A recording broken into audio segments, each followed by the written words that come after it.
Hello, writers, and welcome to Writing for Screens. Today's episode, I have thoughts. The answer is in the question. My name is Glenn Gers, and I am the Chief Operating Everything at Writing for Screens, a YouTube channel in which I have tried to take the skills and tools and insights I gained in a 25-year career writing for TV and movies. On my way out of the business, I am trying to take all those things that I had to figure out for myself and put them into some form that might be useful to you as you try to figure it out for yourself. I do not have a plan or a system. There are no rules. I do not believe that there is such a thing as a universal true or false about making art.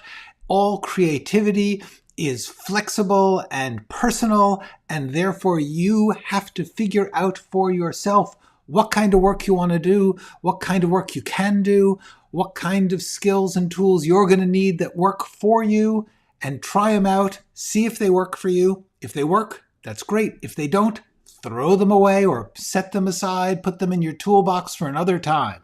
That is the main lesson I have for you here on the channel. This is a little screen grab of the channel main page, and if you look down, scroll down, you will see these first three playlists. Those are collections of short videos.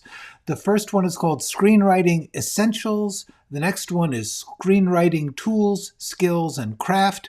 And the third is The Process, Being a Writer.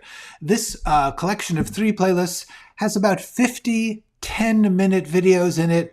Each one of these is on a separate topic. The topic is not just the title, it is the thumbnail in a nice, bright, big letters, color thing so that you can just scan it and say, oh, flashbacks, character, dialogue, whatever it is you're interested in, please look at those videos because they are the distilled, most useful thing I could think of to give you for you to try for yourself.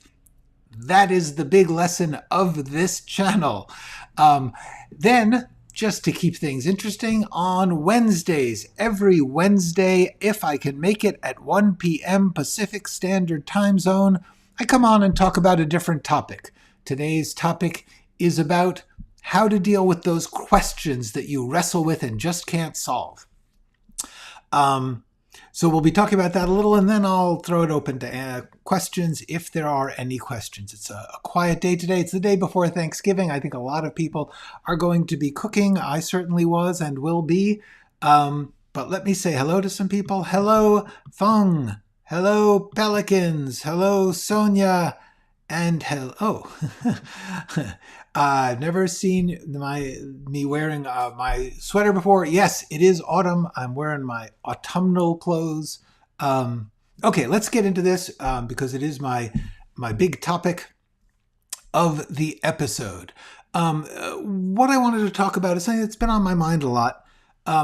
Over the years, when people ask me questions about writing, especially when they talk to me about some really personal struggle they have with writing, what I've really noticed about it is that almost always, as I say in the title, the answer to the question is actually there in the question. Now, I want to make one thing very clear. This is not about informational questions, okay?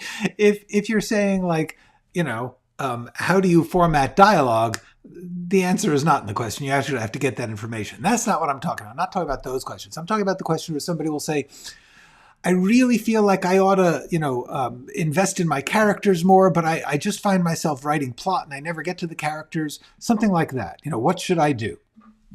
Or everyone tells me that I should write shorter things, but I like writing 1,000-page scripts. And what I've discovered is almost always, if you really look at those questions, you will find that the answer is there inside those very words. For instance, everyone tells me I should write shorter scripts, but I really want to write 1,000-page scripts. Well, the answer is really in there. Okay, there's two possible answers. One is, do what everyone else is asking, which is the industry standard, which is about 100 to 120 pages for your script. If for some reason you really want to write 1,000-page scripts, then you have to make that choice and pay the pay the price of that choice. Everything that you do creatively is a choice that you are making.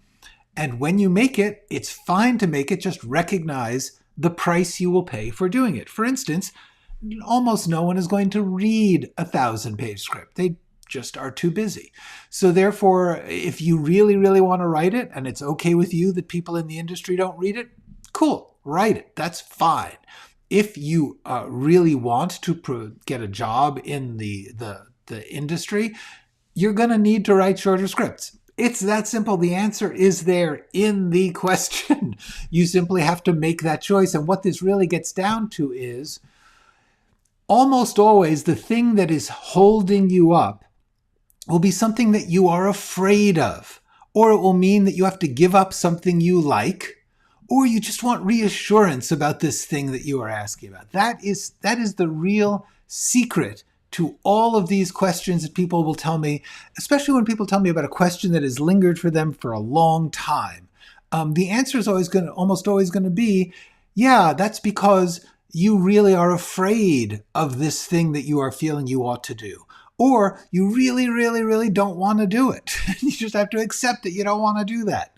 The main thing is take a deep breath, make a plan for if it fails, and then try it. Accept the choice. Accept the thing you are struggling with one way or another and try. What's the worst that can happen? You write something short and you hate it. You write something short and you can't even make sense of it. Whatever.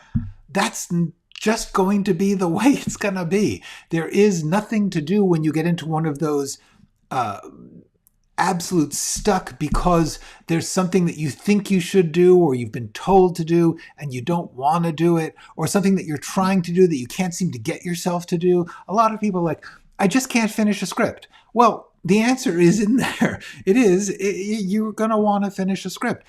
What is it going to take to finish that script? It may be that the question will be like, why don't you finish the script? It's in there. I can't finish the script. Why not? If you ask yourself that question, you're going to say, oh, because I'm afraid it'll be bad. Well, then finish it and see if it's bad. Finish it and let it be bad. Once again, take a deep breath, make a plan for if it fails, and then accept it and try it. Just try. There's nothing wrong with trying things and having them not work. That's okay. It's better than being stuck. The main thing is, honestly, almost every time that someone asks me a question, I find that if it's not just straight information, like, where do you copyright your script? Go to the copyright office. But otherwise, the answer is almost always going to be in there. And the question is, what is it about that you are afraid of? What is it about that you are struggling with? And then you have to decide, am I going to do that thing even though I am afraid of it, or I think I don't personally like it, but it's required by whoever I'm trying to show it to? Whatever it is, try the thing that you are saying, I can't, I won't, I don't want to. Try it.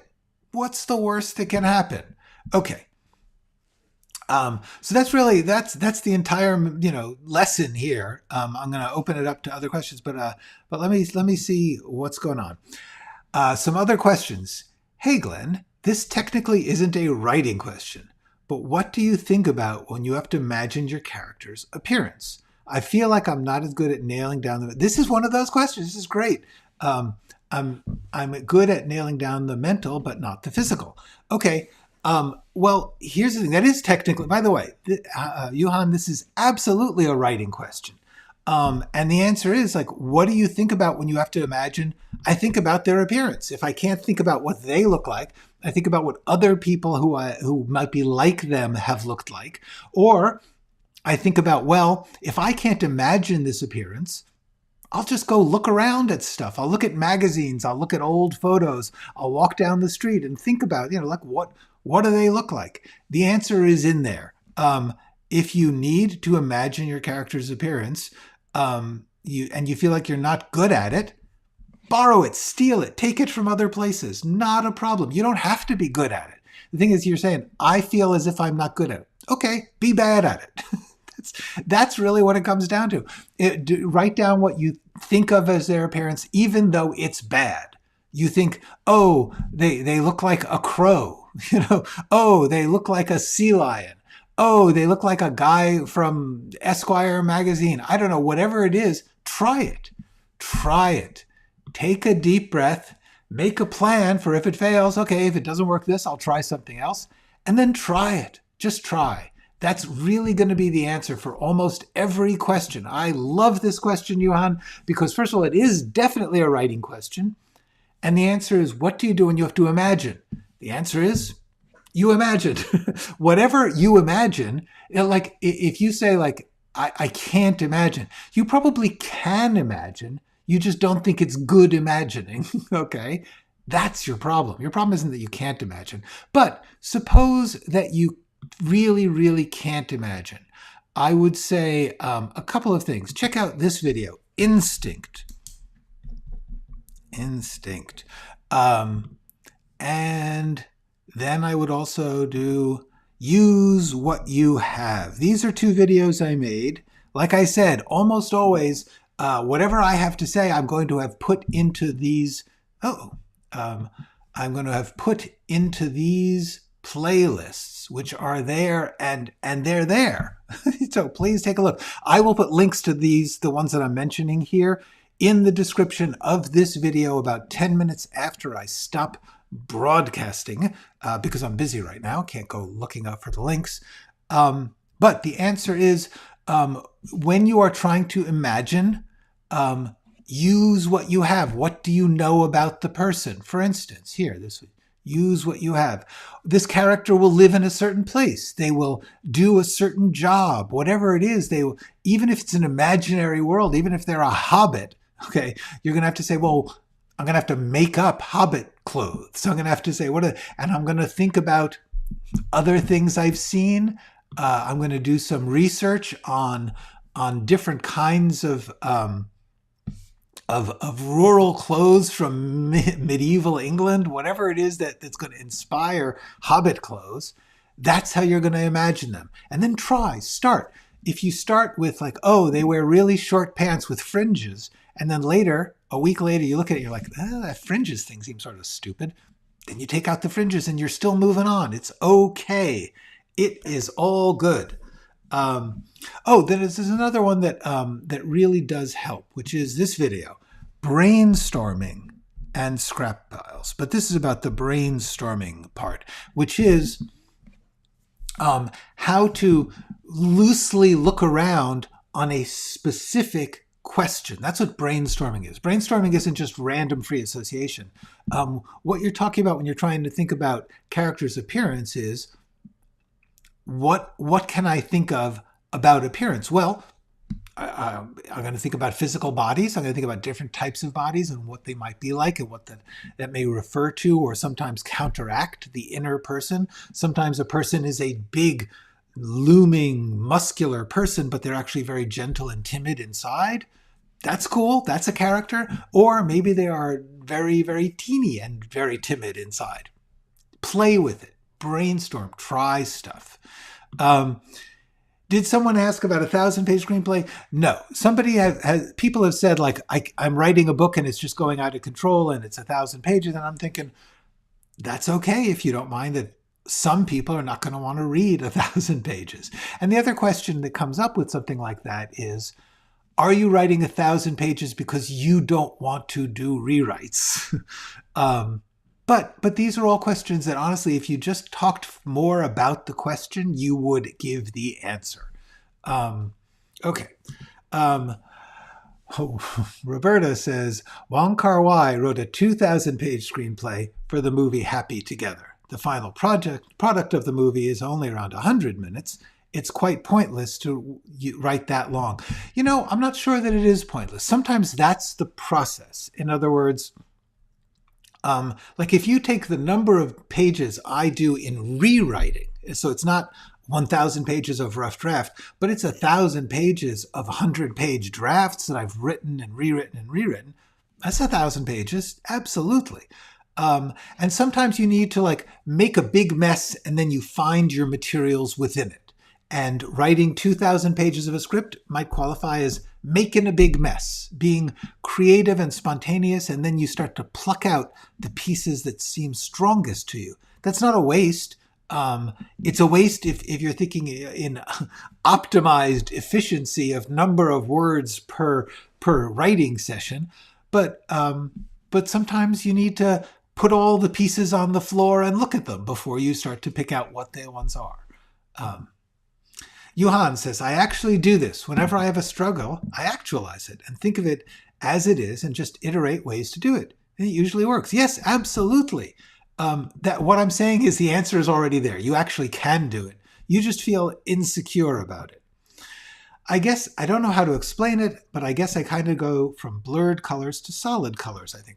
Right. Well, this sounds like a great process. It doesn't sound like there's anything wrong with your ability to imagine or your process of imagining. It sounds to me like you just don't have confidence. That's it.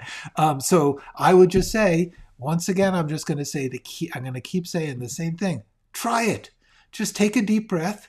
Figure out, if I have to, if this imagining doesn't work, maybe I'll steal from some movie I really like, who's going to know? And then just try. Just when you're stuck on a problem, almost always, it's the answer is you already know the problem. You already know the choice. You just are scared. And that's okay. Once you see it, you know what to do. I Hate Jackie Chan says, my problem is I wrote a screenplay thinking to have a script that feels like the series Succession, but everyone read it and thought it's a rom-com. I don't know what's wrong. Is the answer in this question? Absolutely. The answer is you have two choices. Either you can, if you don't know why it's not like Succession and it is like a rom-com, that's an interesting one. I think my answer is it's a rom-com. Let it go. Let go of Succession. It's fine. You wrote a rom-com. It's people finding it romantic and comedic. It's a rom-com. Try and make it a good rom-com. Just seems to me like there's only two possible choices. One is do things that make it not a rom-com. Take out one of the romantic characters or have them never talk to each other or have them, never get along and not end up together. Or if you that's if you want to make it more like Succession. I mean, I don't know the details. The details don't matter. The answer is in the question, okay? Here's your question. I have a script that I wanted to feel like Succession, but everyone who read it thought it's a rom-com. Well, you have a choice. The answer is you can either do what you can to de-rom-com it, or you can accept that it is a rom-com. Cool. Either way, the answer is in there. It's a matter of making the choice. When you say, I don't know what's wrong, there's nothing wrong. Though what's wrong is that you thought you were writing one thing and it came out like another. This happens. It happens to lots of people a lot of the time. The answer is there's nothing wrong. You just have to make a choice. There is no right or wrong. When you say, I don't know what's wrong, you mean what's wrong with the script? Or do you mean what's wrong with your ability to perceive the rom-comness of it?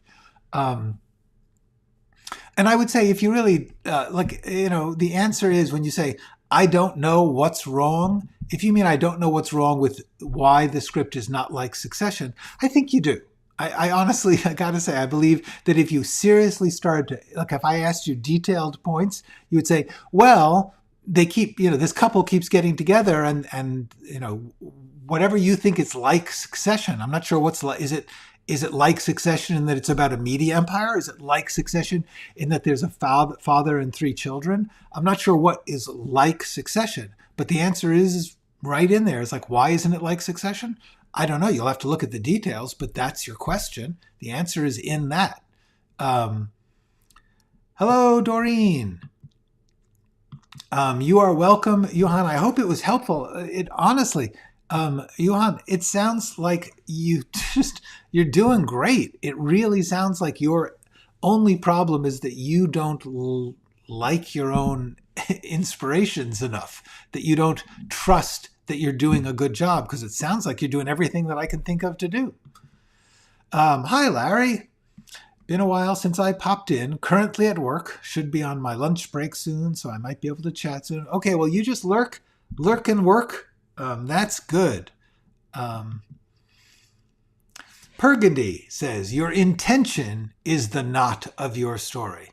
What is your theme and how do you flesh it out? Yeah, your intention. No, I think that Burgundy is correct. Your question is really about the fact that the thing that you intended didn't come out the way you intended it. This, by the way, is common. Most things that we do not come out as we intended it. That is part of the process of being creative. We have some idea, we have some inspiration, and then working through the process of creating it, you learn more about what it is, and that usually changes from your original intention. Some pieces of your original intention will survive, but the picture you have in your head and the thing itself are never the same. What happened to Thanksgiving shopping? I thought you were not going on. I'm not shopping. I am cooking, but I took an hour off from cutting up breadcrumbs into cubes to make stuffing. Anyway, so the answer is, and as far as shopping goes, that's usually after Thanksgiving. That would be Friday. Johan says, I'm curious, but what methods do you guys use to write? And if you use story structures, how do you use it, like as a foundation or as an organizational tool for pacing? This is a good question. The answer, everyone will have their own answer. My big answer on that is actually in this video, Screenwriting Rules.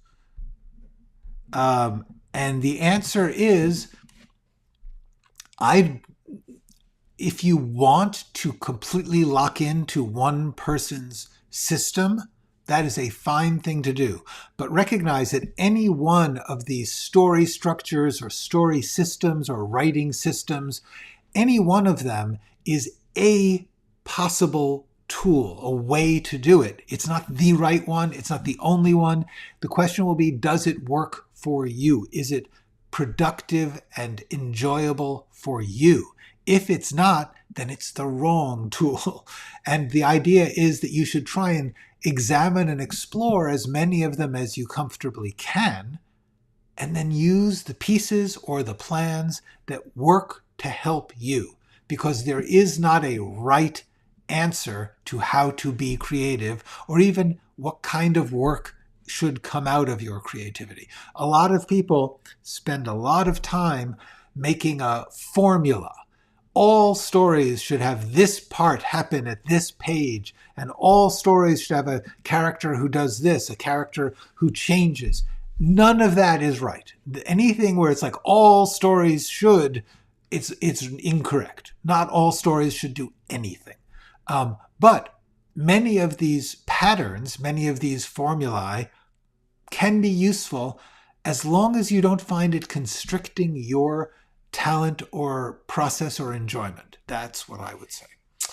I heard some screenwriters said the clothes of a character defined his or her character and personality. Do you agree with that?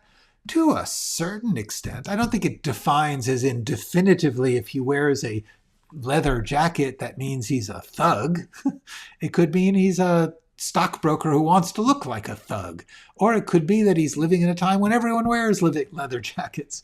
The answer would be that the clothes of a character are part of how we define and understand the character.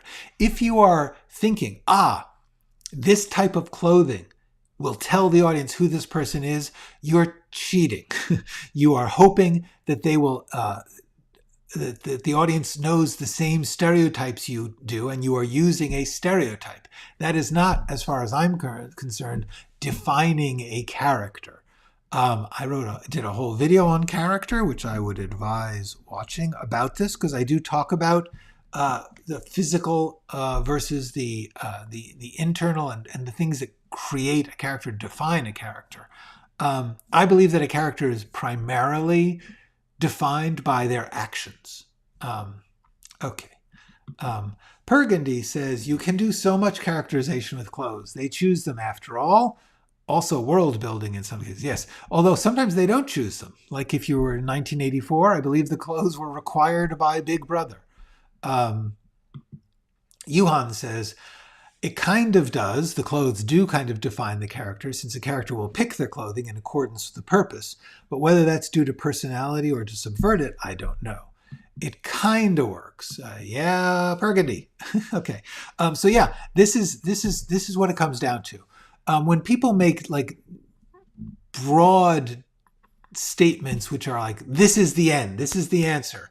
The answer is going to be, yeah, kinda. The answer is going to be no single thing does the whole job.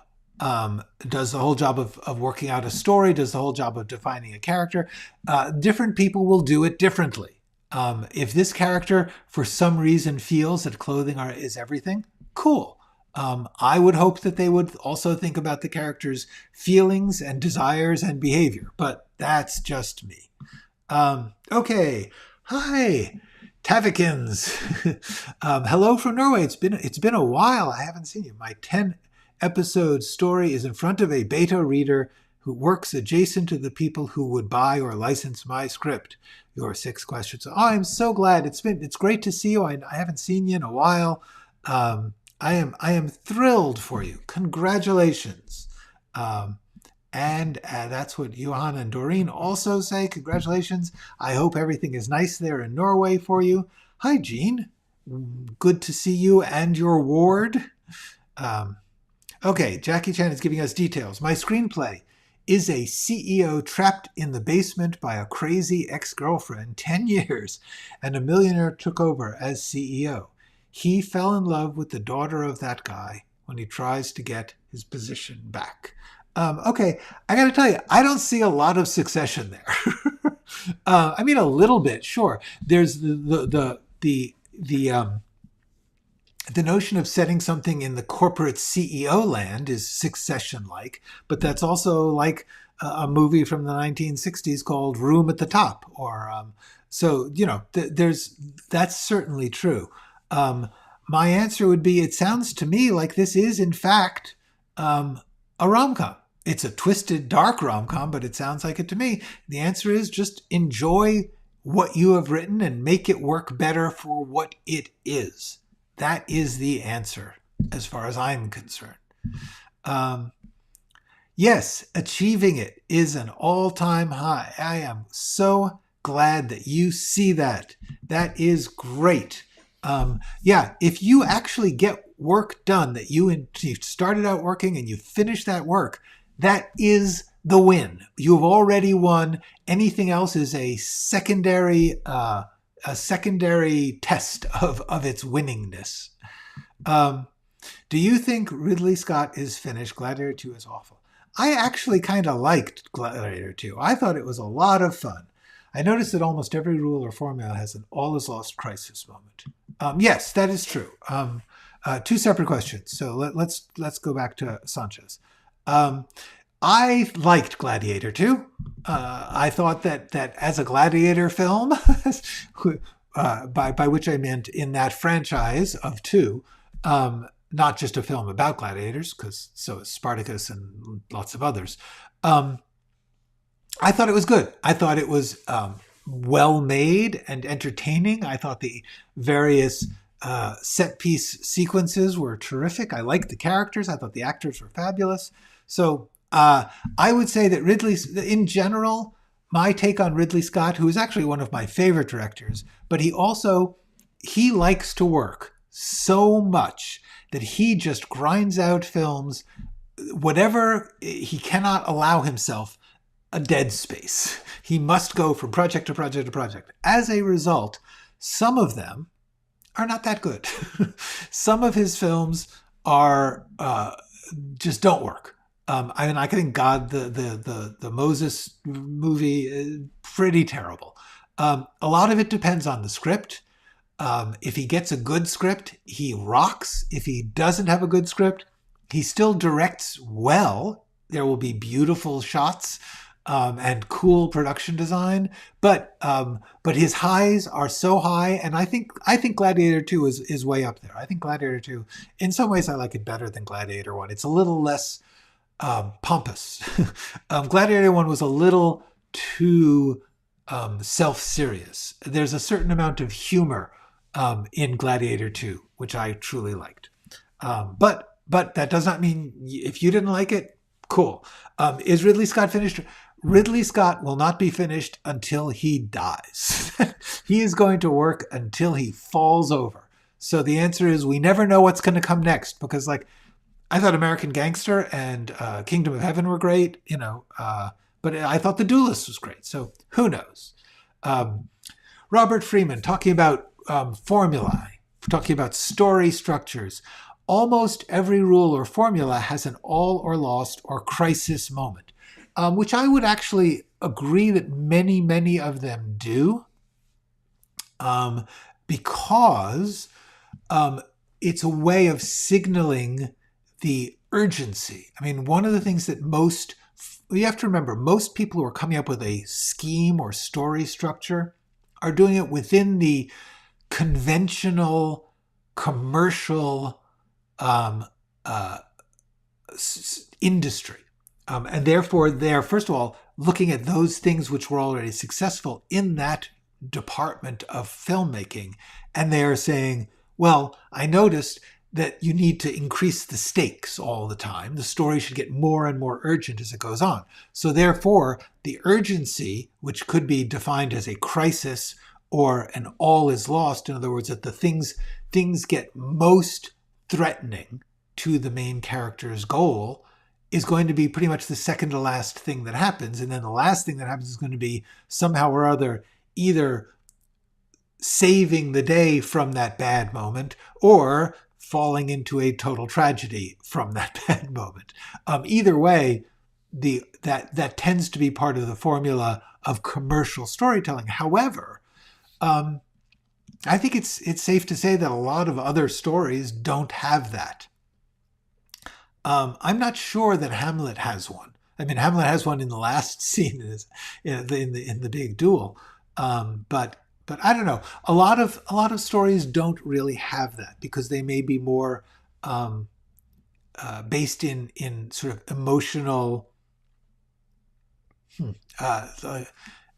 observations without actually having to have a crisis and resolution. Anyway, the bearded screenwriter says formulas can be very restrictive when developing a story, I find. I agree, but I also do know that when you are feeling insecure, it's nice to have a form to stick to. Before all these screenwriting books and videos came out, before they were invented, when I started writing, there wasn't a formula book to follow.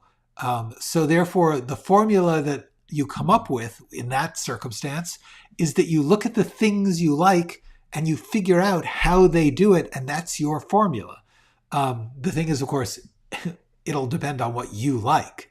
But everyone finds their formula from the things that they find influential and inspiring. What we now have is a layer of analysts and teachers who have decided to do that, usually based on popularity or commercial success. They will be like, this movie made so much money, let's figure out what it did, and then you do that and you'll make so much money. And over again, we see that doesn't actually work. You can completely copy a successful thing and fail. So that clearly is not a good plan, but it does not stop people from doing it. Okay. So Burgundy says, it depends on what you're writing. As far as should I follow a formula? Screenplay, fiction, the pacing can be more or less structured depending on your story and narrative process and narrator character. Yes, Burgundy is correct. I was assuming that Johan was talking about a traditional screenplay. Yeah, if you're in fiction, all those formulae go out the window because you can structure fiction like a screenplay, but you can also structure fiction like any number of other ways of storytelling with any number of different structures and beliefs. Remember, a lot of these formulae, which seem to be just structural, are also beliefs, because they believe that someone should always overcome the crisis. Someone should always overcome the threat. Maybe not. Maybe it's a story about how different people handle things different ways. But for commercial storytelling, those beliefs that family is the most important thing, that if you try hard, you can succeed, all those things, those are subliminal beliefs within most of the conventional story structures. An alternative to structure is the Japanese Kishotenketsu. Kishotenketsu. Cool. I don't know what that is, but I believe Tavikins. Yes, no, that's the other thing, is that when you start to look around at various different cultures other than American Hollywood, you will find extraordinarily different formulae, like things that are just considered basic storytelling in Japan or Korea or Russia or Africa. They're totally different from the thing that Hollywood happened to churn out because of the culture at the time in America that Hollywood was trying to make its money. Okay. Honestly, I don't have a set answer. Instead, I look at each story and my intention within it as its own unique thing, a puzzle which I have to solve and or unravel. That is my advice. You are already doing what I would say to do, which is figure out what the demands and ambitions and goals and vibe of your particular story are. And then also look at other work which you feel inspires you, that you want to be like, or that you feel you can learn from. Now, those may be successful, they may not be. They may be popular, or they may be inaccessible to many people. That doesn't matter. The question is what works for you to borrow from. The new documentary about Martin Scorsese is a must-watch. He shares 60 British films he watched. Cool. That's interesting, because I know his journey through Italian cinema, which was a blast. So I certainly will look at the British films he liked. I'm sure I will like a lot of them too. Johan says, I think all formulae are more like tools to add to your tool belt. Me too. Like if you understand why something works and how it does, you can know when to use it and how, depending on the story. This is what I've been teaching. Johan, you can take over. Pergady and Johan, take it away. Okay. Oh, it's a comic, actually. Yeah, I don't understand comic form generally. It's just an area I haven't read that much of, but I know there's a lot of them, and I know that you can either go with certain formulae in popular comics, or there's whole sorts of independent, and there are many lands of comics. Okay, and yes. Congratulations to Tafikins. Okay. There are hundreds of screenwriting teachers that say if you don't follow Save the Cat, you are destined to fail, including my university teacher. I have heard this a lot, actually. It's weird how Save the Cat has become apparently like a big deal to screenwriting teachers in colleges. All I can say is, ouch. Save the Cat, I must say, truly, I do not recommend it. I mean, I recommend checking it out. Particularly the chapter on log lines, I noticed, I thought was pretty good. But honestly, Save the Cat, there will be useful things you can find in it, but the idea that is somehow a universal form that you must follow is absurd and incorrect.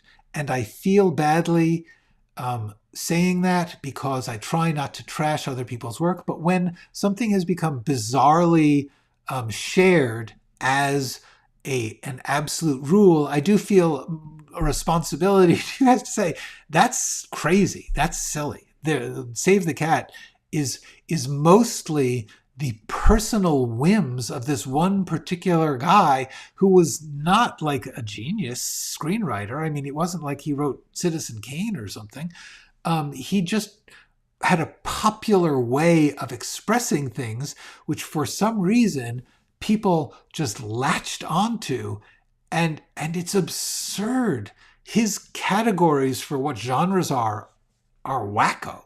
They're just his personal feelings at the time, and that was a long time ago that he wrote it. Anyway, my answer about Save the Cat in particular, since I have heard many people have actually commented to me that their professor or screenwriting teacher at a school insists that if you don't use Save the Cat, you're doomed to failure.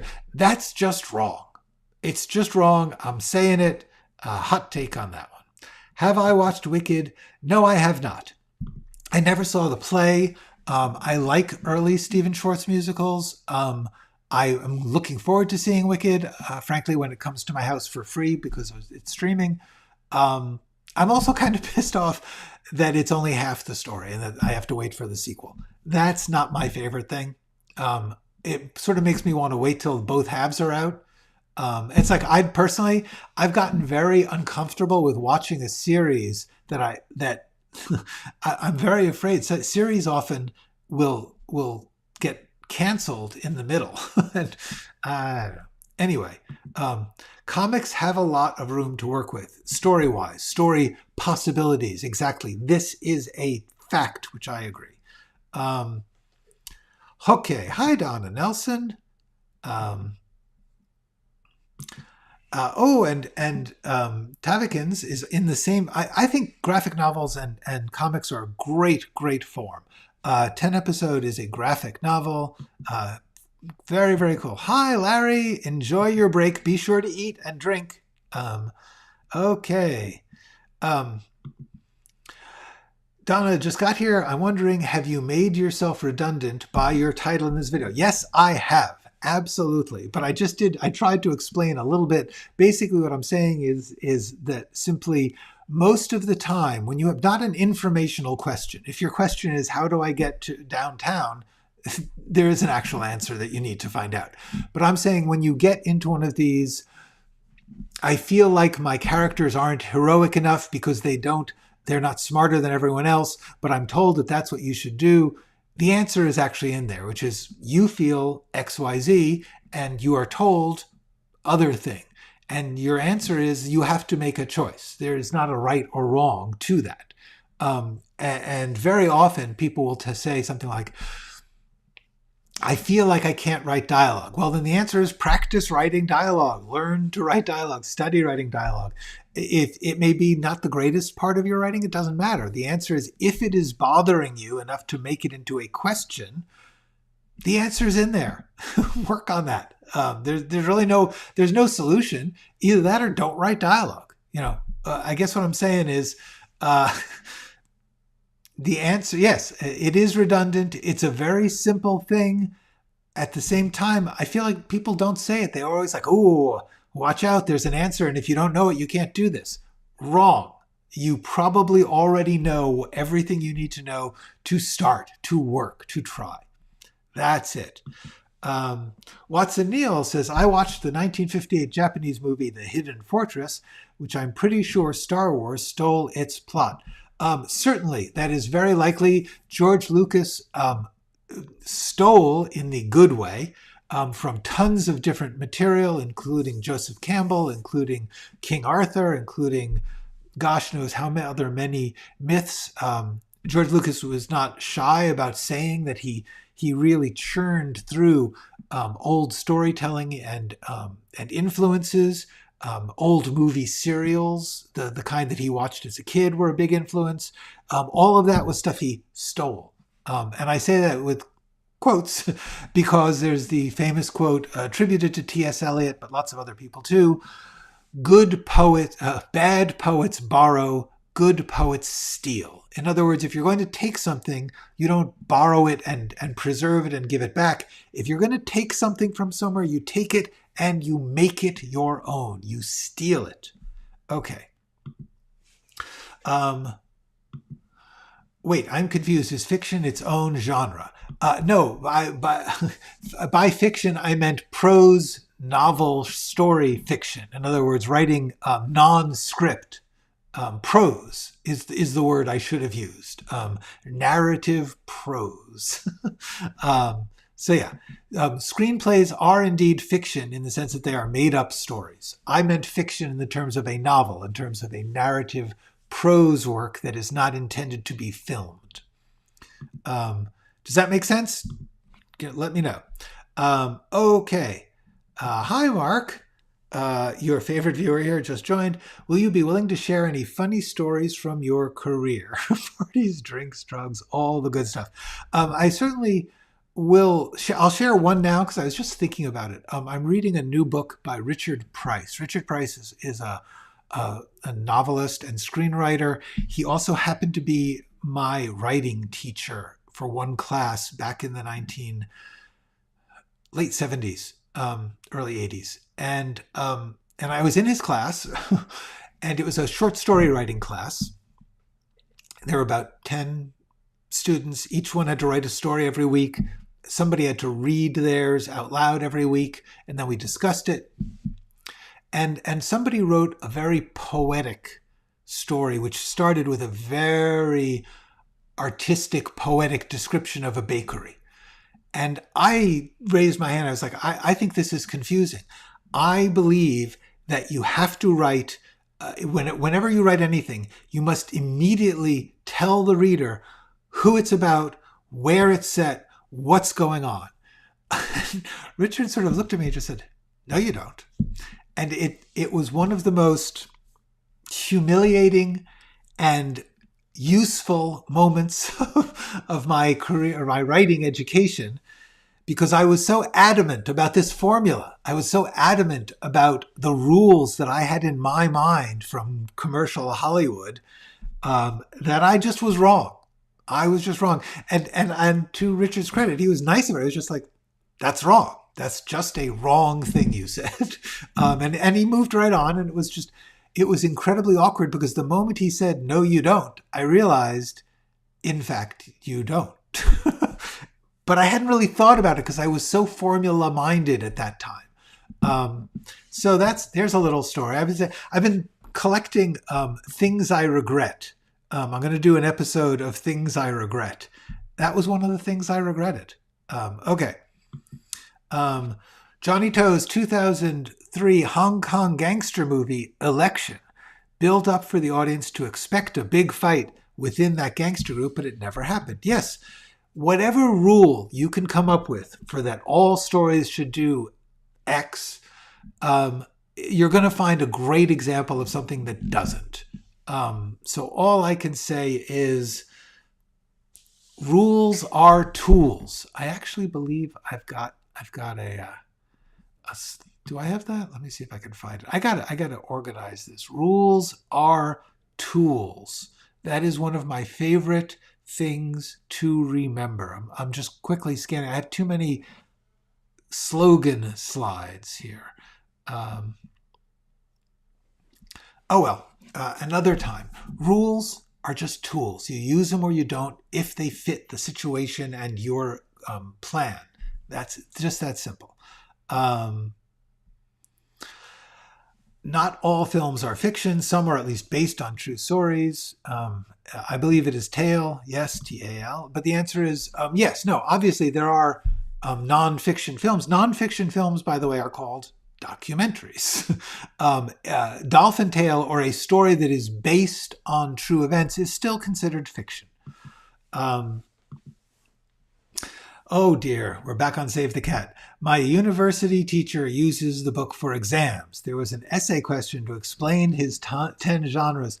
Oh my Lord, I am so sorry to hear that, because his 10 genres are wacky. They're just nuts. Yeah, I am disturbed sometimes by what I hear being taught in film schools and universities. But that's life, you know? I mean, there's a lot of people teaching Russian literature saying dumb stuff about Dostoevsky and Tolstoy. Didn't you already talk about other yes, your teachers, Rosa? Yeah.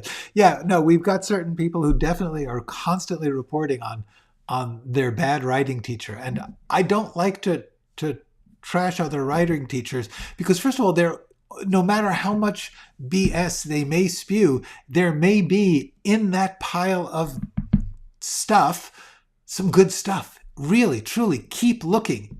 Go in every class with an open mind and see if you can't find something useful. Because there will be. Because for all that I say there are no rules, a lot of these formulae and rules are really useful. They're good to have in your head, in your toolbox. Even if it's just some little insight that this teacher gives you, they will. So therefore, there is no point to taking a class in which you are simply hating the teacher and not listening to them. There's no point to that. Let's all just add a tiny side scene to every script where someone saves a cat and skip reading the book. Famously, Inside Llewyn Davis. It's a Coen Brothers film, Inside Llewyn Davis, in which there is a cat which repeatedly threatens not to be saved. I will not spoil things, but there is a major commentary on the question of saving a cat in the Coen Brothers film Inside Llewyn Davis. I strongly recommend the film. It's a delight. It does not follow the rules. In some senses it does. And you know what? I'm sure you could analyze it and say, here's the point at which this happens according to some formula. I don't know. Okay. No more comments and questions because I got to get back to cutting up little cubes of bread. Local Script Man, amazing writing YouTuber, explained it really well in that Save the Cat is more focused on the business side. Take this with a grain of salt. I've never been in Hollywood. I can tell you from the nasty thing about Hollywood is now so many people have read the book that even though it is incorrect, it is often required reading to work for certain people in Hollywood. On the other hand, different people have different books they swear by. And the basic thing you need to do is if you ever are working in any part of the business where you're working for someone and they have a formula that they go by, you're working for them, you do their formula. You offer your best advice on it and then you do their required formula because it's their job. It's their project. You are working for them. Likewise, if you're in somebody's class, learn what they're teaching you. Whether or not you throw it out as soon as the class is over, the point is to take their class and learn what they teach. Okay. I've been hearing about Eric Bork. Eric Bork and his devotion to Save the Cat. I don't know what to say. Yes, trust yourself. Yes. Hello, Duppy's human. And hello to Duppy. Never read Save the Cat, but a great way to learn log lines is movies on demand channels. Click the thumbnail and read hundreds. I have to warn you about that. Most of the thumbnails that are on streaming channels are wrong. They are very often written by someone who hasn't seen the movie, who's taking it from like Wikipedia or something, or from the publicity material of the company, which very often is at odds with the movie because they're trying to sell it and they don't care if they are selling something that is not actually in the package. But also now, a lot of these thumbnail sketches on streaming services are simply written by AI and they're wrong. They're just wrong. So especially the genre selections, like they will put some, deeply depressing movie under the rom-com category and no one can figure out why. I don't know who Eric Bork is, but fair, you don't need to. But thinking about the genre before the story leaves me dumbfounded. Genre is a spectrum. They should serve the stories, not the other way around, in my humble opinion.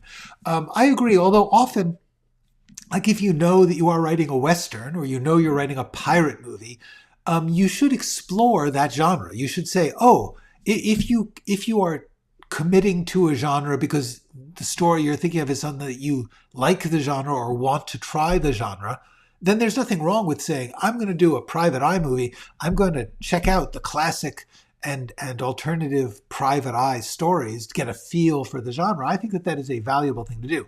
I think there is no such thing as a genre rule book. There are certainly conventions that genres use, but you don't have to do that. Okay. I Hate Jackie Chan says, my biggest problem is that whatever I write, my friends read it and always think it's a rom-com when I think it's a drama or a thriller. Okay, well, now we've found it. We've hit another interesting answer is in the question. What you're saying is, once again, what you think of as X, Y, or Z, other people are perceiving as rom-coms. The honest answer is you write rom-coms. Whatever it takes for you to write them, cool. If somebody believes that writing rom-coms is science fiction and they write it and it comes out as a rom-com, whatever, it's fine. The answer is, if you are, if frequently whatever you write comes out as a rom-com, if you don't want that, you need to think about what it is. The answer is, if you don't want to write rom-coms, think about what it is in your stories that are playing as rom-coms and don't do that. Or write rom-coms. Accept that you're writing rom-coms. Write them however you want to write them. Don't feel bad about it. It's okay. The answer is there. Teach and channel quotes. I am so glad that you are. It's nice to meet you. Thank you for being my big fan. You are all welcome. Yes, yes, yes, yes, yes. How does that happen? How does it happen that you keep writing things that you don't think are rom-coms? Well, first of all, there's a real simple way to de-rom-com things. Take out the rom. You may be inadvertently funny. You may be finding things that seem fun that you don't recognize are fun. Separate question. But the main thing is, if you are finding that your stories build towards relationships of couples, rom-coms are almost always going to be about a couple, whether it's a man or a woman or any other assortment, doesn't matter. The point is, try writing something that doesn't have a couple so that it can't be a rom-com. Technical question. Can I use a real NBA team name in my basketball spec script? No. I mean, you can use it in the sense that somebody could say, hey, you're not the Knicks. But in general, you can't use them to say, like, this is a Knicks game and we're showing a Knicks game, because you don't have permission to show a Knicks game. So the answer is, depending on how you're using it, if someone is simply mentioning real teams in amongst a fictional dialogue, that's probably okay. Otherwise, the answer would be no. Okay, so let's close up. No more questions or comments. Okay. I Hate Jackie Chan. Maybe you should be mindful of the balance of drama and darkness, or humor and romance. Yeah, exactly. Honestly, the answer is in the question. If you write rom-coms inadvertently, focus on those elements of your script which are funny. See, are you telling me that you write things where you write a dialogue that you think is perfectly straight and everyone laughs at it, thinks it's funny? I don't know. Everybody. I want to write something about power struggle, but every time the novel or screenplay ends up being viewed as a love story. That is very simple to solve. Take out the love story. Take out the relation. If power and struggle, just have it not be about a romantic relationship. Have it be a power and struggle about a job. Have it be a power and struggle about a crime. Whatever it is, just take out the romance. See what happens. Once again, my advice becomes, take a deep breath. Make a plan for if it fails, like, well, what if I accidentally write another rom-com? Okay, I'll live with that. Try doing something that simply cannot be a rom-com. Do something about a single person traveling from place to place and having adventures, No rom, no com. Okay. Tavikins, I believe, is telling us about her 10-episode graphic novel. A soldier who survives the destruction of her homeworld struggles to launch a search and rescue mission as galactic turmoil of clashing worlds draws her further away from her kinsman lost to space. That sounds great. I vote for that. Teach-in channel quotes. Yes. Hi. Teach-in channel quotes. Problem in my school is that there's a great screenwriting teacher and terrible in on the same degree. You know what? Cool. Get what you can from the great one. Put up with what you have to from the bad one. There you go. And what are you going to, obviously, does anyone really think that if you have a college professor, that arguing with them constantly about how they are teaching you the wrong things is going to be valuable? I doubt it. You might mention it now and then that you disagree with some of their points, see how they react to that. It's possible they would go, holy crap, everything I'm teaching is wrong. I apologize. But probably they will just try and convince you that they're right. So learn what they have to do, answer the test as they want you to answer it, and move on. Okay, happy Thanksgiving to Bearded Screenwriter from your American friends. We appreciate it. The Power and the Glory by Graham Greene. I did not read that one. I may have read it like 40 years ago, but I don't remember it. I reread the opening chapter or two recently, and it's amazing. The description, the texture is phenomenal. Okay. Seeley Jack said, I recently became a drama teacher. Advice from Glenn. Steal all my stuff. Take all the things I'm saying and use them they're there for you. Do what you can. The main thing I would say is keep it short. The most important thing I would say as a student, and I try to make my teaching work this way, is try not to create some elaborate system of lessons in which each step is dependent on the others, because that's it seems satisfying, but it's actually harder to work with. It's like saying I have a toolbox and every single tool is like attached to the other tools. You want to be able to pick up an individual tool and use it.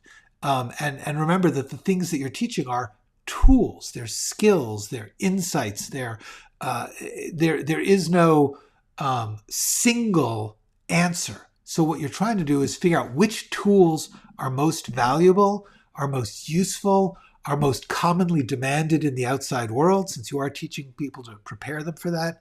And that requires you to go through your list of tools and say, which ones do I use the most? Which ones do I feel are the most clear and useful? And then drop them and see what people say. Listen a lot. That's what I would say a teacher should do. Listen a lot. Okay, so it's the end of the hour. It is Thanksgiving weekend, so I'm going to take off and go prepare some cranberry sauce. And I hope the rest of you here in America have a great time being thankful, which is really, really is the point of the holiday. Consider how much you want to engage in commerce afterwards. And that's it. I will see you next week. Go write something.